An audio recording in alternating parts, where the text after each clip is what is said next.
અગોલ તાલુકા પંચાયત બેઠકના ભાજપના શક્તિ કેન્દ્ર ઇન્ચાર્જે કડી ડીવાયએસપીની વિરોધમાં કરી સીએમને ફરિયાદ. ઇકબાલભાઈ રાઠોડ નામના ભાજપના નેતાએ કડી ડીવાયએસપીએ ઉદ્ધતન વર્તન કર્યું હોવાની કરી લેખિત ફરિયાદ.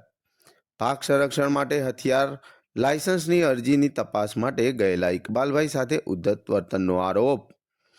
કડી ડીવાયએસપીની સામે કરી લેખિત અરજી. ઓફિસમાં આવવાનું નહીં અને અહીં કેમ આવ્યો તેવા શબ્દો બોલી કાઢી મૂક્યા હોવાનો આરોપ. ઇકબાલભાઈ રાઠોડના ભાઈએ પાક સંરક્ષણના હથિયાર માટે કરી હતી અરજી. સીએમ અને જિલ્લા પોલીસ વડાને આપી લેખિત અરજી. બીજી તરફ કડી ડીવાયએસપીએ આ મામલે કોઈ પણ સ્પષ્ટતા કરવાનો કર્યો ઇનકાર. 10 વાગ્યાની આસપાસ ડીવાયએસપી કચેરી કડી ખાતે ગયેલો. જવાનું કારણ એ હતું કે મારા ભાઈ નામે રાઠોડ ઈસુભાઈ ઉમરભાઈ ના નામે પાક રક્ષણ હથિયારના પરવાનો માંગેલો છે.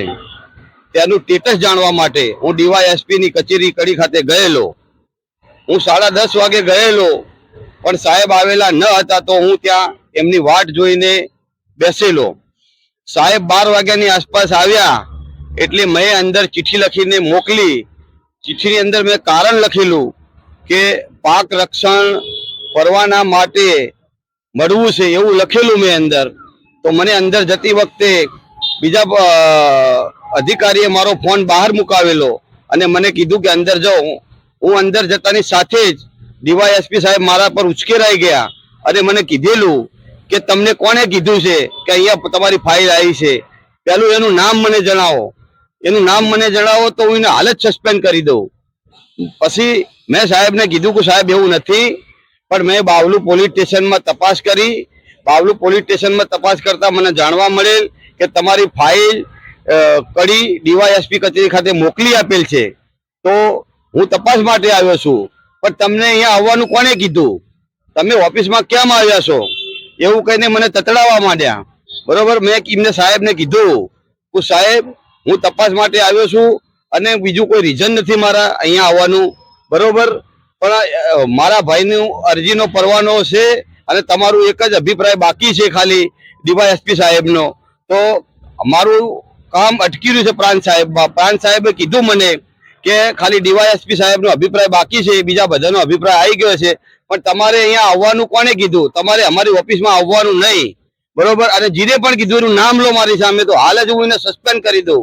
એવી બધી વાતો કરવા લાગ્યા. અને હું લઘુમતી સમાજમાં, મુસ્લિમ સમાજમાં આવતો હોવાથી મારી સાથે દેશભાવ રાખીને એમને મારી સાથે ગેરવર્તન કર્યું, અભદ્ર ભાષામાં વર્તન કર્યું, વાણી વિલાસ કર્યો અને જેમ આવા વેલફેલ બોલ્યા અને મને તતલાવીને બહાર કાઢી મૂક્યો. તમે ભાજપના શક્તિ કેન્દ્રના ઇન્ચાર્જ છો, ભાજપ સાથે વર્ષોથી જોડાયેલા છો. તમારી જો આવી સ્થિતિ હોય તો બીજા નાગરિકોની કેવી સ્થિતિ થતી હશે? હું અને મારા પપ્પા છેલ્લા 31 વર્ષથી ભાજપમાં છીએ. બરોબર, અને હું કડી તાલુકા સીટનો શક્તિ કેન્દ્રનો પ્રમુખ છું. બરોબર, તો શક્તિ કેન્દ્રનો પ્રમુખ છું. 30 વર્ષથી ભાજપમાં હું સક્રિય છું, કાર્યકર્તા છું. જો છતાં પણ જો આવા અધિકારીઓ જો અમને ના ગાંઠતા હોય ને અમને જવાબ ના આપતા હોય તો આમ નાગરિકનું, ગરીબ પ્રજાનું શું? તો મારી સરકાર સામે એવી માંગ છે કે તમે એવી રજૂઆત કરો છો. મુખ્યમંત્રી અને નાયબ મુખ્યમંત્રી એવી જાહેરાત કરે છે કે કોઈ અધિકારી તમારો ફોન ના ઉપાડે કે કોઈ અધિકારી તમને મળવા ના માંગે તો એના સામે કડક કાર્યવાહી કરવાની અને એના સસ્પેન્ડ સુધી કરવાની કાર્યવાહી મુખ્યમંત્રી અને નાયબ મુખ્યમંત્રી જાહેરાત કરે છે, દાવો કરે છે. તો મારા કેસમાં મારું એવું કહેવું છે સરકારશ્રીને કે હું ભાજપનો જ છું, શક્તિ કેન્દ્રનો પ્રમુખ છું, છેલ્લા 30 વર્ષથી ભાજપમાં છું. તો મારું સરકારને એ કહેવું છે કે મારા સાથે આ વર્તન થયું છે તો તમે આના વિરુદ્ધમાં શું કાર્યવાહી કરશો? તમે આમના વિરુદ્ધ શું કાર્યવાહી કરશો? તમે એમને સસ્પેન્ડ કરવા સુધીની તમે જાહેરાત કરો છો. તો મારી સાથે તો ગેરવર્તન થયું છે.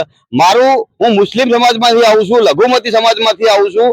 તો હું અગોલ ગામમાં, અમારું આખું લઘુમતી સમાજનું ગામ છે.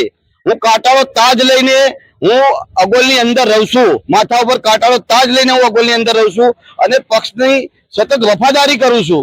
બરોબર, તો આવા પક્ષના વફાદાર કાર્યકર્તાઓને પણ જો આવા અધિકારીઓ ગાંઠતા ના હોય તો આમ આદમીનું, ગરીબ પ્રજાનું શું?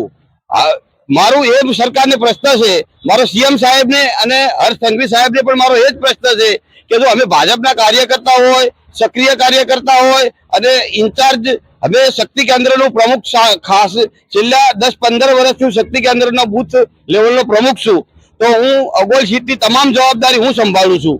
તો મારા સાથે પણ જો આવું અભદ્ર વર્તન આ લોકો કરતા હોય, અધિકારીઓ અમને પણ ખખડાવીને બહાર કાઢી મૂકતા હોય, અમને પણ યોગ્ય જવાબ ના આપતા હોય, તો આમ પબ્લિકનું શું, ગરીબ પ્રજાનું શું? એ લોકોને તો જોડે કોઈ કશું સજ નહીં. તો મારે સરકારને એવી વિનંતી છે કે આ અધિકારીઓ વિરુદ્ધ કડકમાં કડક કાર્યવાહી કરવામાં આવે અને એમના વિરુદ્ધ જે પણ જલ્દ થાય એ યોગ્ય કાર્યવાહી કરવાની મારી જલ્દીમાં જલ્દી અને જેટલી બને એટલી વહેલી તકે મારે કરવાની માંગ છે.